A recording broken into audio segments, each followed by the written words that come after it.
Hi, I'm Chaani and I welcome you to yet another episode of the Lock, Stock and Barrel podcast.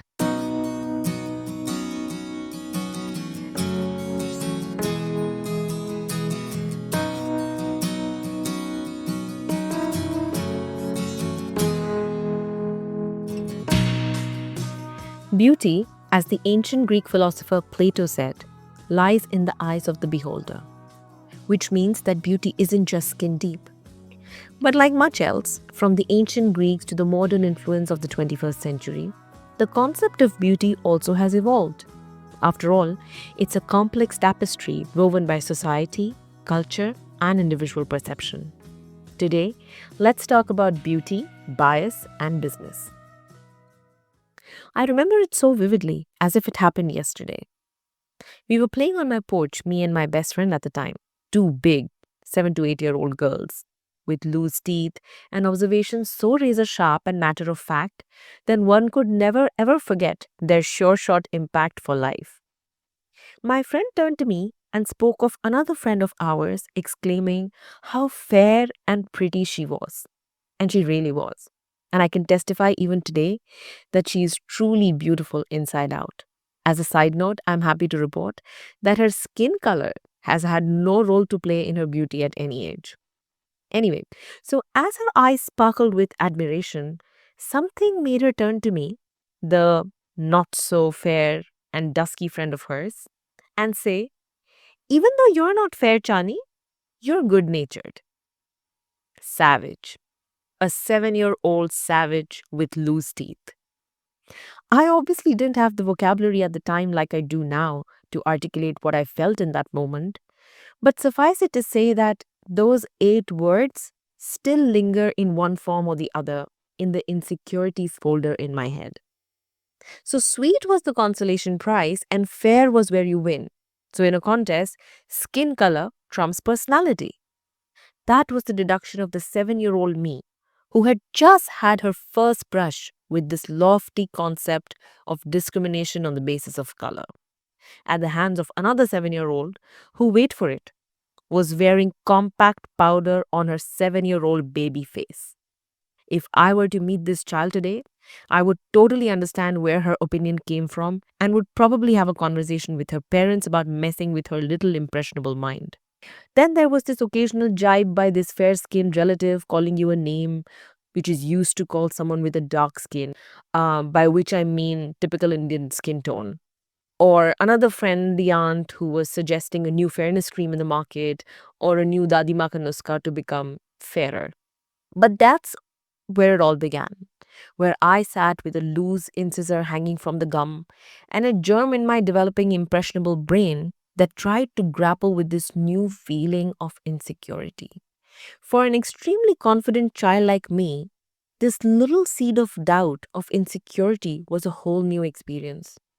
It was the beginning of a lifelong, subtle, vague, and ever so delicate battle with beauty standards. I've come to realize this battle with unresolved questions around it is waged on a daily basis by millions of us alike. And somewhere, all of us, clearly at all ages, have played our part in it. As I grew older, the definition of beauty evolved. Like everything else, it kept getting its share of sophisticated upgrades as well. At a certain time, by the time I reached high school and college, the brutal ages, if you ask me, it wasn't just about fair skin anymore. Popular culture had established that it was all about being hot, a term that's equally subjective and equally damaging. And it was a term that for a long time I felt I didn't quite measure up to. Of course, I was fortunate to not let this little voice grow big enough for it to define me and my self worth. Slowly, as I learned to navigate this rough world of hot people wanting to date other hot people exclusively, I built a strong personality and even stronger inner world. I let my opinions and my voice take center stage and always believed in my own unique beauty for the majority of the time. But that little voice, the one that questioned my worth based on my appearance, never truly silenced and kept getting fueled by some trigger or the other in the society. The only times it would flare up were the times where I didn't find entry into the exclusive clubs that were for the beautiful or the hot or their equivalent of the time. It really all boiled down to belonging. Fast forward to today, and that voice, not as present, is still there somewhere. And it gets amplified now and then by the constant barrage of beauty standards pushed by the society, by social media, and by targeted advertising. Visualize this. You're browsing through the internet and you come across a website that offers skincare products that are clinically proven to give certain specific results. In the next few days, a dozen similar products with the same features and claims are presented to you courtesy the targeted advertising algorithm. The question is, how do you choose which of these companies to rely on? After a bit of mulling and researching and clicking on these links over and over again, this one company's website stands out to you because it tells you a compelling story. It conveys its narrative convincingly by showing the world's top models, supermodels, and iconic women in every sphere of work backing its products. Once you're taken in with the women of substance flooding your screen, you start reading about these products that are touted as being clinically proven to boost genes, leading to visibly younger skin in just 7 days. The other companies you come across don't carry as compelling a narrative as this one. So, no prizes for guessing which company's story you naturally gravitate towards and ultimately invest in. Extensive research in consumer psychology has shown that one gets drawn to stories that are most aspirational for them. Obviously, you get drawn to the resonating story and buy this company's magnifique products. Kudos to this company's persuasive narrative and to the creative team to put it all together for you. But now, upon using these products for many, many days, you don't really experience quote unquote visibly younger skin in just 7 days, and you certainly don't experience the promised quote unquote clinically proven quote unquote gene boost. And thus ends your dream to drink from the eternal fountain of youth at the altar of the company's glorious marketing campaign that lured you in with its gorgeous models and brilliant storytelling tactic. If you have not guessed by now, then I'm happy to disclose to you that this is not a fictitious scenario, my friends. It is in fact an actual account of what resulted in a complaint against this very company in public interest in 2014 by the United States Federal State Commission, or the FTC. The aforementioned company here is L'Oreal US Inc., and the products in question are its Lancôme Genifique and L'Oréal Paris Youth Code.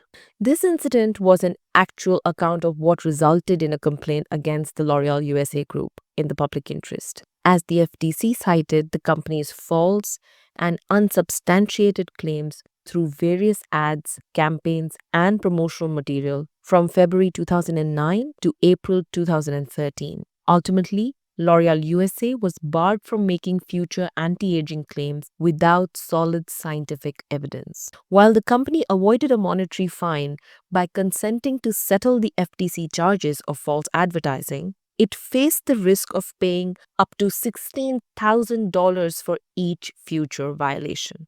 L'Oréal, like many other brands which claim to want to make a positive social impact, face a dual responsibility when conducting their business. Firstly, the creative team must ensure that their narratives are genuinely empowering and uplifting, rather than exploiting fears and insecurities. And this is largely because the ethical responsibility, often overlooked by lax laws and policy, hinges on the company's core values. And secondly, as is my experience with the fashion brand that I advise for sustainable fashion, a strong collaboration between the legal and creative teams is essential. By recognizing the interconnectedness, as we spoke of in the last episode, of legal and ethical considerations, these teams must work together to create campaigns that are impactful, compliant, as well as profitable.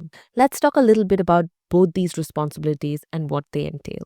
The creative teams of the beauty industry, which is fueled by advertising and marketing, play a significant role in shaping our perceptions of beauty. They employ sophisticated techniques, including targeted advertising and behavioral science, to exploit our insecurities and vulnerabilities on a daily basis. The allure of youthful skin, a sculpted figure, and a flawless complexion, maybe, has captivated society for centuries. Today, celebrities have transformed the beauty industry, leveraging their influence to promote a particular aesthetic in one way or the other. While their stunning looks are often celebrated, it's important to consider the underlying message. Is beauty merely skin deep? Are these celebrities truly dependent on their physical appearance, or do their personalities and talents contribute significantly to their successes? Unfortunately, the pervasive narrative often suggests that physical beauty is the foundation upon which success and happiness are built. This can lead younger generations, especially impressionable little children, to believe that their worth is tied to their appearance, perpetuating a cycle of insecurity and self-doubt. By presenting unrealistic beauty standards and promoting products as magical solutions to our perceived flaws, these companies profit from our desire for perfection. Moreover, false advertising and misleading claims further exacerbate this issue, leaving consumers disillusioned and feeling completely inadequate. Having said this, it is essential to also acknowledge that physical beauty can play a role in various aspects of life, including self-esteem and social interactions. The key lies in striking a balance between self-care and self-acceptance. By prioritizing our overall well-being, both physical and mental, we can cultivate a sense of confidence that radiates from within. To navigate this complex landscape, it's imperative to cultivate critical thinking skills and media literacy, especially in children. By questioning the messages we are bombarded with and challenging societal norms, we can empower ourselves to make informed choices that align with our values and aspirations. The beauty industry, once a bastion of aspiration, has an undeniable responsibility to shift its focus. I think it's time for the creative geniuses of the beauty industry to move beyond superficial beauty and embrace a holistic approach that celebrates individuality, diversity, and self-love. And brands and companies must prioritize ethical practices, transparency, and authenticity in their marketing and advertising to achieve this. By crafting compelling narratives that inspire and uplift rather than exploit insecurities, beauty brands can foster a more positive and empowering beauty culture.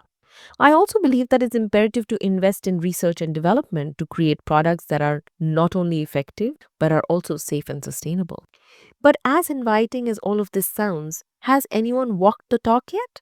Let's talk about a brand that pioneered a movement. Fenty Beauty, the brainchild of the iconic singer Rihanna. It stormed onto the scene in 2017, not just with a bang, but with a mission. And their focus? Their focus was clear: inclusivity, diversity, and self-love. In a market saturated with limited shade ranges for makeup and unrealistic beauty standards, Fenty Beauty dared to be different. Their launch with a whopping 40 foundation shades shattered the beauty industry's norms, sending a clear message that everyone deserves to feel beautiful in their own skin.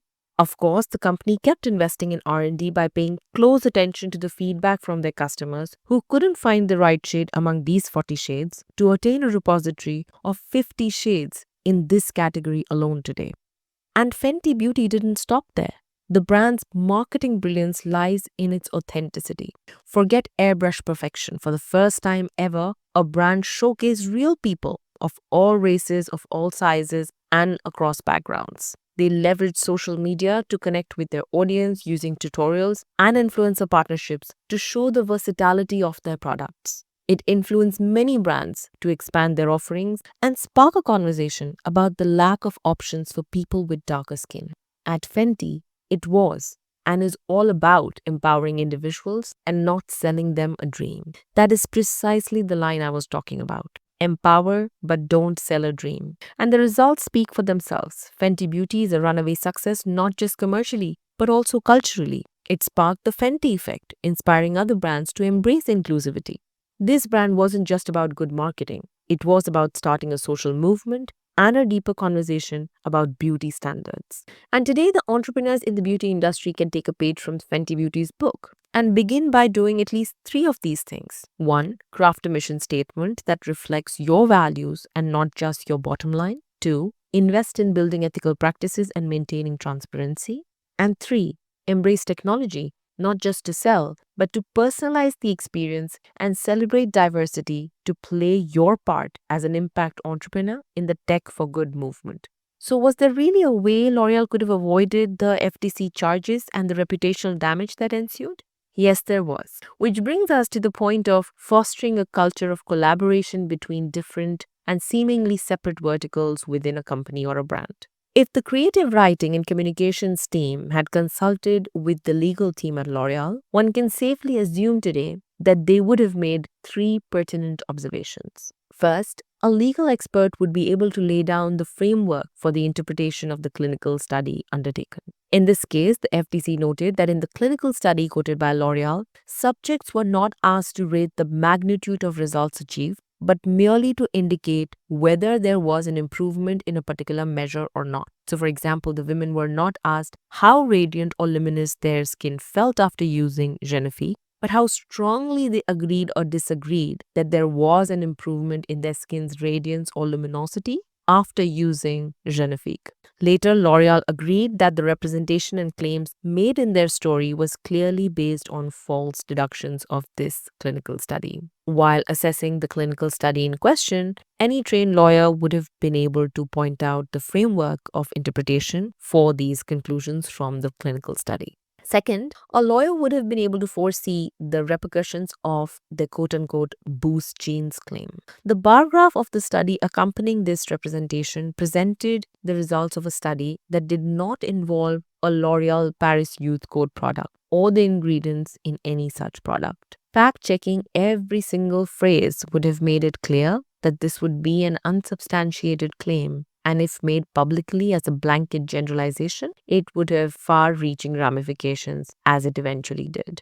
And lastly, legal experts would have conducted a preliminary assessment to identify potential legal violations arising from this narrative. This would have involved identifying relevant laws and associated penalties. With this knowledge, it's reasonable to assume that the creative team might have reconsidered their approach in creating those ads. For example, two key laws come into play here. Section 5 of the FTC Act, which prohibits unfair or deceptive practices in commerce, including those related to cosmetics and skincare, and Section 12 of the FTC Act, which specifically addresses false advertising of food, drugs, cosmetics, or devices. By understanding these legal implications, the team could have made a much more informed decision to avoid potential legal repercussions, which they eventually faced.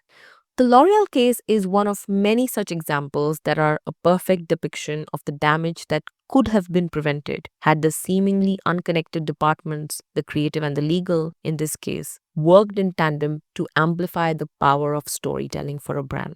Beyond the analysis of the established judgments of various courts across jurisdiction, there is the impending question of the new disruptors emerging in the tech-clad online marketplace. It is evident that the rate of development of tech and its penetration across sectors is unmatched by the rate of development of the legislative framework to govern this complex terrain. Today, it is not only important to tighten our grips on the narrative by reading into the existing laws, but also stay abreast of the developing body of laws on a global level to anticipate future ramifications and act accordingly.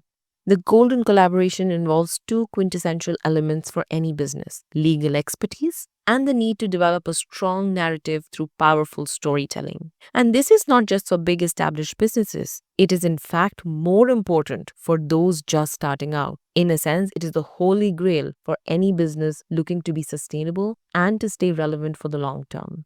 As we've journeyed through this episode, we've explored the complex interplay between beauty standards, societal expectations, and the power of storytelling. From the innocent observations and the early years of conditioning of a young girl to the sophisticated marketing strategies of global corporations, we've seen how these forces shape our perception of ourselves and of the world around us. Remember the 7-year-old girl grappling with the unfairness of beauty standards? Her story is a microcosm of the struggles faced by millions of people worldwide. It's a reminder that the seeds of insecurity are often sown very early on in life and can continue to grow unless we actively nurture self-acceptance and challenge societal norms. The L'Oreal case serves as a stark reminder of the consequences of misleading marketing and the importance of ethical business practices. By prioritizing profits over truth, companies can damage their reputation and erode consumer trust in the long term. In this case, it's imperative that we,